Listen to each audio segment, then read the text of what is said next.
Salve, salve, navegantes do saber. Eu sou o Guto Nogarol e você está no Política se Debate. Esse vídeo que você vai assistir é o corte de uma de nossas lives. Espero que vocês gostem do conteúdo, da forma como abordamos os mais diversos assuntos que afetam a vida de todos os brasileiros.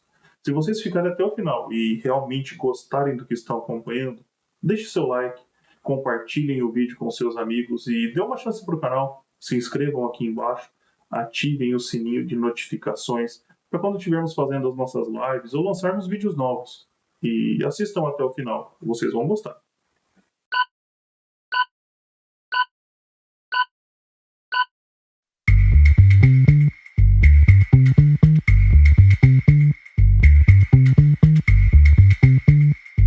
O sucesso é uma ciência exata que todo mundo pode aprender.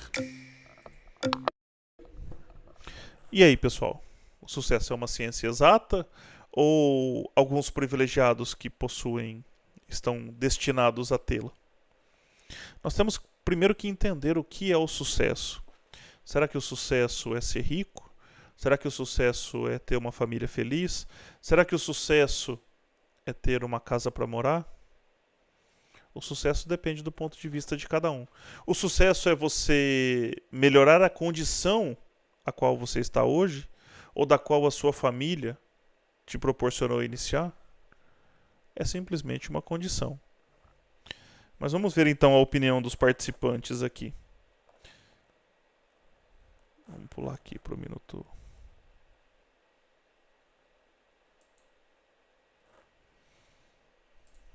Só para a gente corrigir. Mas essa é a questão principal. O sucesso, todo mundo pode alcançar.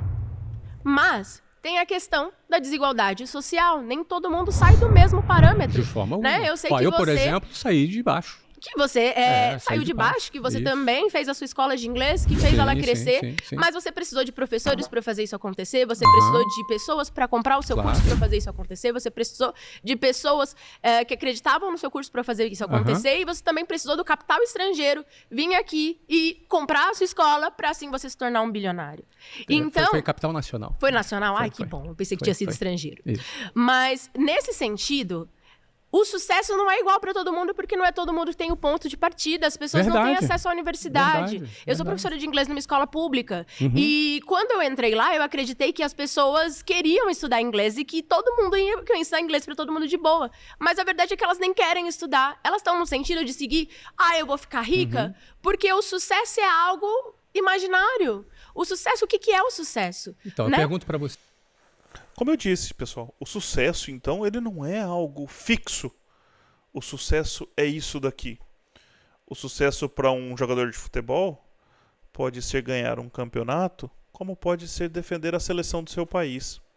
O sucesso para um empresário pode ser ter 2 unidades ou ter a sua empresa. Para o pequeno empresário, viver do seu negócio.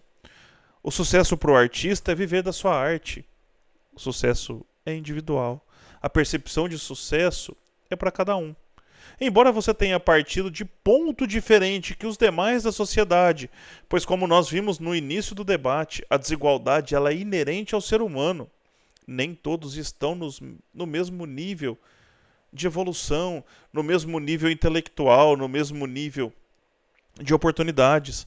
Mas o sucesso é de onde você sai, para onde você chega. É uma competição que ela acontece de você para com você mesmo. Se é que é uma competição, que você não está disputando isso com ninguém, mas você está buscando dia após dia melhorar. E o culpado disso não é um bilionário, não é alguém que atingiu o que para ele é um sucesso. Vejam bem, tem muitos bilionários que dariam tudo para ter uma família que muitas pessoas que não têm a mesma condição financeira têm. O sucesso para ele é aquela família feliz que ele não teve.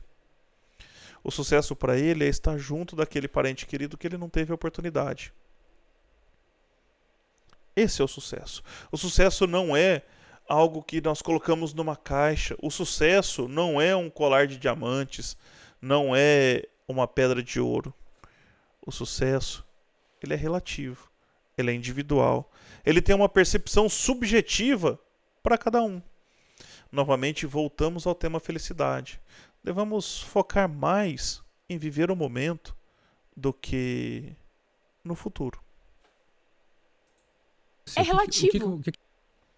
Mas vamos passar aqui para o próximo entrevistado, então, que esse é importante. Pouquíssimos. São como eu, que começou da periferia. Mas muitos começaram do zero. Mas o que eu quero dizer para você, só para você falar inglês... Fomos expulsos. Acabou o tempo. Obrigada, Valeu, viu? Amanda. Beijo. É nóis.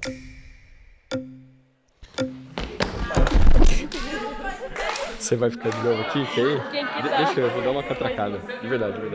Meu nome é Luiz Felipe, sou geógrafo, sou professor. E hoje vim conversar sobre a profunda desigualdade que existe no Brasil, no mundo, e a importância de rever políticas de tributação para uma espécie de equiparação ou redução das desigualdades e das injustiças diante da existência de 3 mil bilionários no planeta hoje em dia. Boa tarde. Meu caro, é o seguinte, falando da questão do sucesso e voltando um pouco ao debate moral, Ótimo. eu só queria lembrar uma coisa que os bilionários empresários eventualmente esquecem, que é como os poderes no Brasil não estão divididos entre políticos e empresários. No Brasil, a maioria dos políticos são empresários, a maioria dos empresários são políticos e, curiosamente, eles são brancos, são pessoas que não começaram do nada, talvez você seja uma exceção, e são pessoas que usam as políticas públicas para se enriquecer.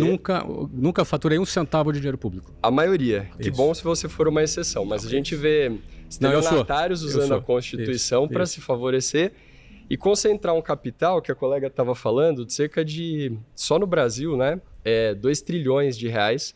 Isso é em patrimônio. Vamos de novo. Vamos voltar aqui àquela reflexão. Para ele, então, os empresários se juntam ou se misturam com o governo, viram políticos. Políticos são empresários, empresários são políticos, apenas para benefício próprio. Vou citar aqui um caso recente, importante, quem quiser pode dar um Google para ler e pesquisar mais sobre o assunto. Uber e 99 se uniram e se alinharam ao governo para criar regras sobre transportes de aplicativo. Agora, qual que é o interesse dessa companhia? A priori, seria defender o interesse dos motoristas. O que é divulgado, o que é falado na mídia e que vocês vão encontrar é que era proposto um piso por hora para os motoristas, buscando uma melhor qualidade de vida para eles e tudo mais. Mas que no fundo o que eles queriam eram leis de monopólio, criar barreiras que dificultassem a entrada de concorrentes.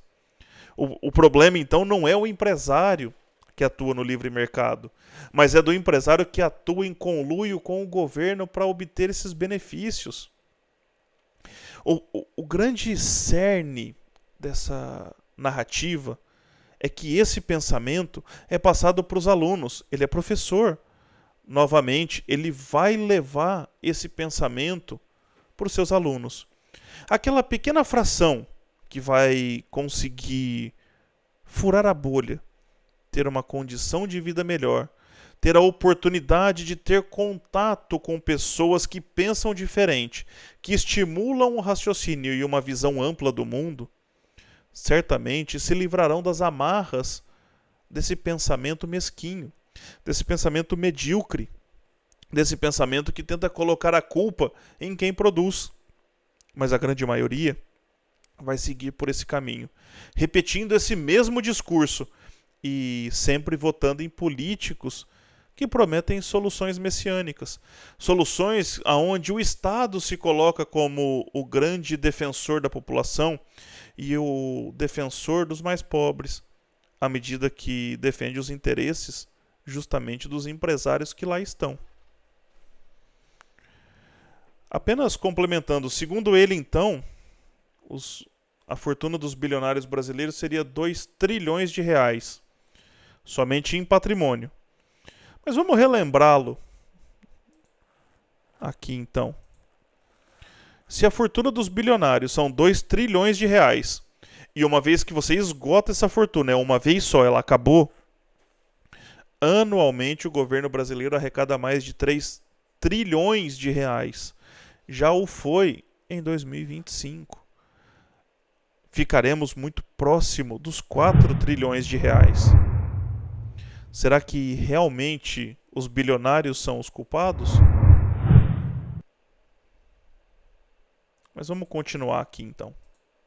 Patrimônio, 10% disso pagaria 2, 3 vezes o Bolsa Família.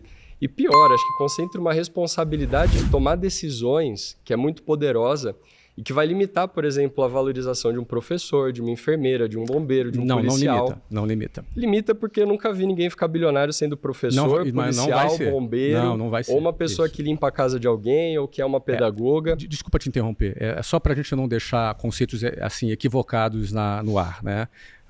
Eu concordo com você com parte do que você está dizendo, mas não existe correlação a riqueza de alguém com a pobreza de outra pessoa. Existe. Não existe. Existe porque a exploração do capital, da forma como você pensa, poderia um dia deixar todo mundo milionário. Isso gera inflação. A gente vê, por exemplo, hoje uma bolha de bitcoins que não tem serventia absolutamente alguma para a humanidade, porque não gera emprego. Mas que está lá produzindo uma concentração de riqueza brutal, quando esse dinheiro podia estar sendo distribuído pagando salários no mínimo mais justos para a população. Como é que seria essa distribuição? Aqui, novamente, nós vemos a dominância do pensamento marxista. Uma crítica à concentração de riqueza, uma crítica à concentração de capital. Mas sem entender como, de fato, esse capital ele age. E, novamente, pessoal, é difícil. Para ser bem honesto, vídeos dele que me motivaram a fazer esse react, que mostram como o pensamento marxista domina o ensino público, domina as escolas e é passado para as gerações. O fato de alguém ser bilionário não necessariamente significa que o outro tem que ser pobre para isso. A economia não é um jogo de soma zero. A economia é um jogo onde riqueza é criada. Riqueza não é um bem finito. Ela está aí para ser gerada, para ser produzida. O bilionário é aquele que anteviu o negócio. A Uber, já citada anteriormente, ela nasce de uma necessidade observada por uma pessoa. O seu fundador estava em Nova York em um hotel e precisava de um táxi. E estava chovendo. E sempre que ele saía para tentar chamar um táxi, quando ele via um táxi vindo, ele se molhava e esse táxi muitas vezes estava ocupado. Ele tendo que ir várias vezes para conseguir, ele estava todo molhado e chegava todo molhado. E daí surgiu então, por que não eu criar uma plataforma onde o consumidor chama o motorista como se fosse um motorista particular, mas com preço acessível.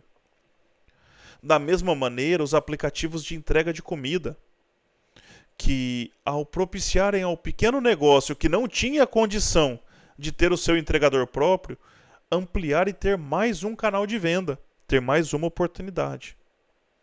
Portanto, o empresário não é aquele que explora o trabalhador, como ele tenta dizer aqui, como ele tenta vender essa ideia marxista, mas o empresário é o cara que arrisca, que gera emprego, que produz, que traz benefícios para a sociedade. Agora, explicando economicamente, quando ele diz que no conceito de Flávio Augusto ou de um bilionário, o mercado iria crescendo e um maior número de milionários passariam a existir, novos bilionários surgiriam, sendo assim, geraria inflação. E aqui mostra um desconhecimento do assunto. Entendam, a ignorância é a falta de conhecimento. Não é um xingamento, não é uma ofensa. Estamos fazendo esse react com total respeito. Mas quando você é ignorante num tema, quando você não tem conhecimento de um tema, defendê-lo e ter posições vociferantes, aí passa a ser o problema. Inflação, vejam bem, é a impressão de dinheiro. E quem imprime dinheiro? O Estado. Vamos trocar dinheiro, vamos pensar numa commodity, já que o Brasil é um país agrícola. Vamos pensar em soja. Num ano que temos problemas na produção mundial de soja, vamos supor que teve uma seca muito grande nos Estados Unidos e eles pouco produziram. O preço da soja irá aumentar, pois a sua quantidade diminuiu. Agora, com esse aumento de preço, novas pessoas são incentivadas a produzirem mais soja. E nos Estados Unidos, então, no ano seguinte, tem uma safra recorde. A quantidade de soja disponível é maior. Logo, o seu valor cai. É menor. Isso muda porque a commodity ela não tem um valor fixo. Ela não tem algo ali expresso nela. Diferente do dinheiro, que uma vez que a nota de R$10 foi impressa, você não pode ir lá e apagar e escrever R$5. Portanto, você passa a precisar de mais notas, de mais papeizinhos pintados pelo governo para comprar a mesma coisa. Pelo simples fato de ter mais dinheiro, por ter mais papeizinhos pintados em circulação. O aumento de preços, como ele tenta classificar aqui, seria então uma consequência de uma ação do Estado, e não dos empresários, e não dos bilionários. Que, aliás, eu digo para vocês e afirmo categoricamente, se não houvesse impressão de dinheiro, o mundo viveria uma deflação. Uso como exemplo o ouro, que tem a sua produção limitada, visto que a sua quantidade é finita, assim como o Bitcoin que ele citou. O preço das commodities ou de todos os bens em ouro se manteve estável ao longo dos anos, pois a sua produção acompanha muito próximo à evolução da produtividade mundial. Agora, se parássemos de produzir ouro ou se parássemos de imprimir papel pintado, de imprimir cédulas, os preços cairiam.